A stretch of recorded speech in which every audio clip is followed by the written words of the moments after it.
Hello everyone, welcome back to our channel. చాలా రోజుల తర్వాత ఒక టేస్టీ అండ్ హెల్దీ బ్రేక్ఫాస్ట్ రెసిపీతో మీ ముందుకు వచ్చాను.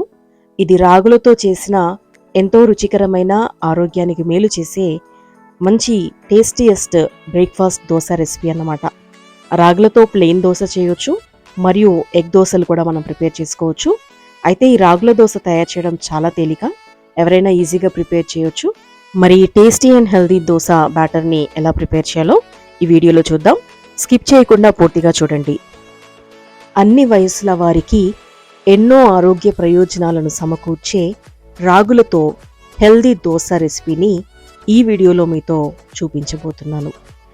ఇక్కడ 1 కప్పు రాగులు, 1 కప్పు బియ్యము, అరకప్పు మినప్పప్పు, 2 స్పూన్లు కందిపప్పు, 1 స్పూన్ మెంతులను ఒక బౌల్లో వేసుకుని 2-3 సార్లు శుభ్రంగా వీటిని వాష్ చేసిన తర్వాత ఇది మునిగేంత వరకు దీంట్లో ఇప్పుడు వాటర్ని వేసుకొని ఒక 6 లేదా 8 గంటల వరకు చక్కగా నానబెట్టుకోవాలి.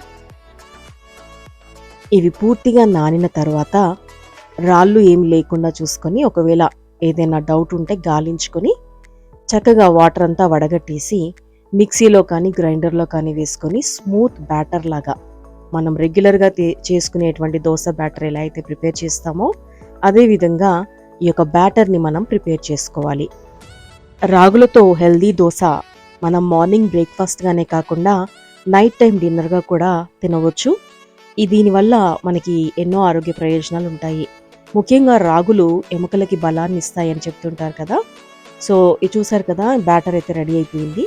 చక్కగా మెత్తని పేస్ట్ లాగా, రెగ్యులర్ దోశ బ్యాటర్ లాగానే మనం దీన్ని మిక్సీకి వేసుకొని లేదా గ్రైండర్లో పట్టుకొని రాత్రంతా నానబెట్టిన తర్వాత మార్నింగ్ చూస్తే ఇలా ఫర్మెంట్ అయి ఉంటుందన్నమాట. సో ఇప్పుడు ఈ బ్యాటర్ని మనం చక్కగా మిక్స్ చేసుకొని కొద్దిగా సాల్ట్ ఇందులో యాడ్ చేసుకోవాలి. సాల్ట్ యాడ్ చేసిన తర్వాత మనం రెగ్యులర్గా వేసుకునే దోశ మాదిరిగానే మనము దోశల్ని వేసుకోవచ్చు అన్నమాట.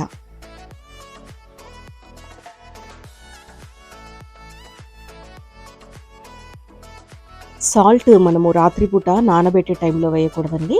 ఫర్మెంట్ అయిన తర్వాత మార్నింగ్ టైంలో మనం సాల్ట్ని యాడ్ చేసుకోవాలి. మనం ఒకవేళ బ్యాటర్ ఎక్కువగా ప్రిపేర్ చేసుకుంటే సాల్ట్ వేయకుండానే ఫ్రిడ్జ్లో కూడా మనం ఎయిర్ టైట్ కంటైనర్లో పెట్టి స్టోర్ చేసుకోవచ్చు. వారం రోజుల పాటు మనం రెగ్యులర్గా ఈ దోశలను వేసుకోవచ్చు. సో చూసారు కదా, సాల్ట్ వేసి చక్కగా మిక్స్ చేసిన తర్వాత మనం నాన్ స్టిక్ ప్యాన్ కానీ ఐరన్ ప్యాన్ కానీ పెట్టుకొని కొద్దిగా ఆయిల్ వేసుకొని రెగ్యులర్ దోశ మాదిరిగానే ఈ దోశల్ని మనం చక్కగా వేసుకోవాలి. కాస్త ఫ్రై అయిన తర్వాత కొంచెం ఆయిల్ దీనిపైన స్ప్రెడ్ చేసుకొని, అవసరం అనుకుంటే ఇంకా టేస్టీగా తినాలనుకుంటే మనం ఎగ్ దోశ తిన్నట్టుగానే ఎగ్ రాగి దోశ కూడా తినవచ్చు. సో ఇలా దీనిపైన ఒక ఎగ్ బీట్ చేసి వేసాను.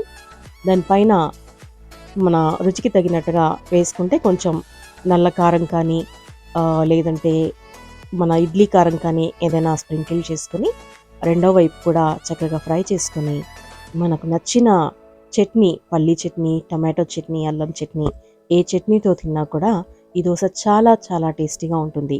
టేస్ట్ మాత్రమే కాదండి, రాగుల దోశ మన ఆరోగ్యానికి కూడా ఎంతో మంచిది.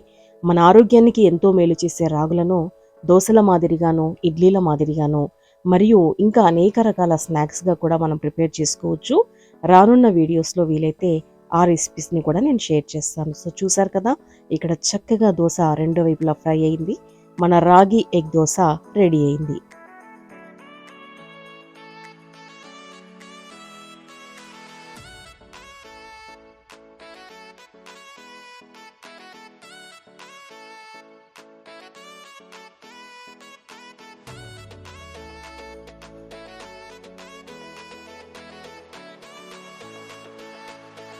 సో చూసారు కదా, ఎంతో డెలీషియస్ రాగుల ఎగ్ దోశని చూసారు కదా. ఇప్పుడు మరొక దోశని ప్లెయిన్ దోశగా వేస్తున్నాను. మనము ఈ దోశల్ని నెయ్యితో కానీ వెన్నతో కానీ కాల్చుకుంటే టేస్ట్ మరికొంచెం ఎన్హాన్స్ అవుతుంది.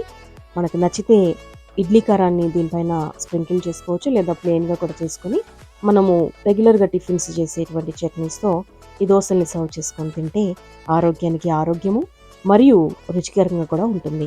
ఎంతో ఆరోగ్యానికి ఉపయోగకరంగా ఉండేటువంటి ఈ రాగుల దోశలను మనం ఇన్స్టెంట్గా కూడా తయారు చేయవచ్చు. నెక్స్ట్ వచ్చే వీడియోలో అవి కూడా నేను రెసిపీస్ని షేర్ చేస్తాను. సో ఫ్రెండ్స్, ఈ వీడియో మీకు నచ్చింది అనుకుంటున్నాను. నచ్చితే తప్పక లైక్ చేయండి, షేర్ చేయండి. కామెంట్ ద్వారా మీ ఒపీనియన్ని నాకు తెలియజేయగలరు. తప్పక మన ఛానల్ని సబ్స్క్రైబ్ చేసుకోగలరు. Thank you so much for watching this video. Bye bye.